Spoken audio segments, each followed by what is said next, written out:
Let me read to you a passage from the 8th chapter of St. Matthew's Gospel, verses 5 to 17.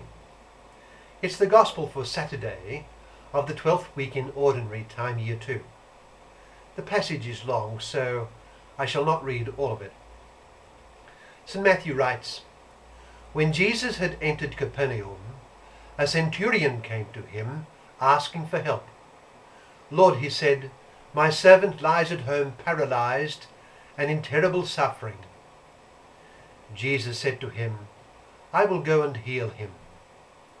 The centurion replied, 'Lord, I do not deserve to have you come under my roof, but just say the word, and my servant will be healed. For I myself am a man under authority, with soldiers under me.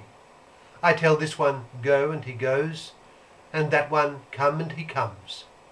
I say to my servant, do this, and he does it.'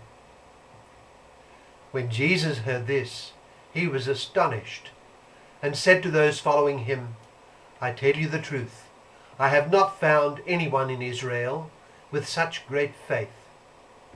I say to you that many will come from the east and the west, and will take their places at the feast with Abraham, Isaac, and Jacob in the kingdom of heaven.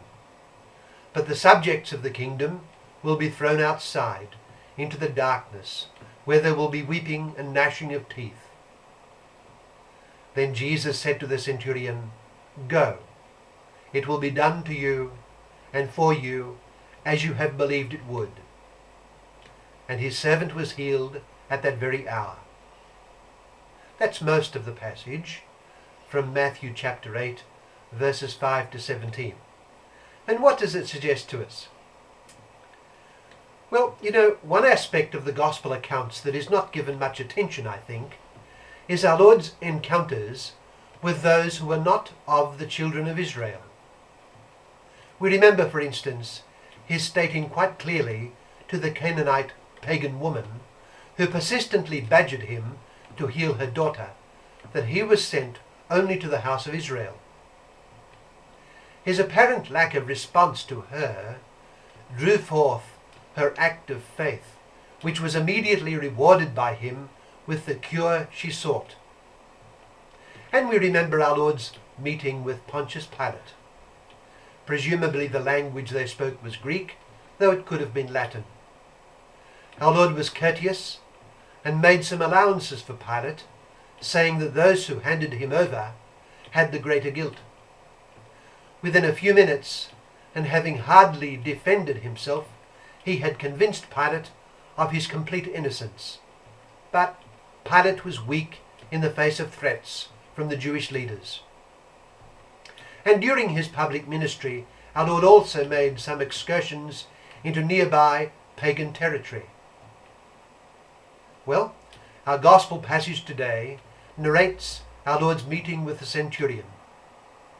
Perhaps the account is another version of the event described elsewhere, in which the centurion sent Jewish delegates to intercede for him. It is not clear, but one certainly gets the impression that the centurion was not of the faith, even if he was partial to it and friendly to it. So then, the centurion comes to our Lord to ask his help. Let us place ourselves in the scene, with the centurion before our Lord, and full of respect for the holy man who has so much power from God. And let us gaze on our Lord and notice his response to the request on behalf of his gravely ill servant. Immediately, our Lord offers to go and heal him. There is a profound and personal love and concern in his offer, for he can see the anguish of the centurion, together with his humility in coming before him. Our Lord would have seen in the centurion a representative of the peoples he loved far beyond the chosen people, a representative of all those who would turn to him as the answer to their needs. The response of the centurion was most surprising to our Lord, humanly speaking. The centurion said to our Lord that he did not deserve to have him in his home. Just say the word, and my servant will be healed.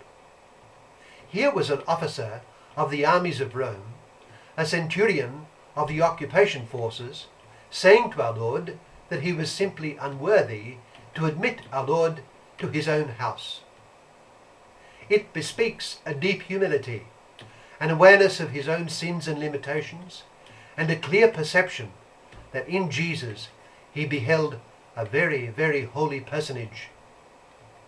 Moreover, this humility was accompanied by a simple and great faith in our Lord's power and goodness.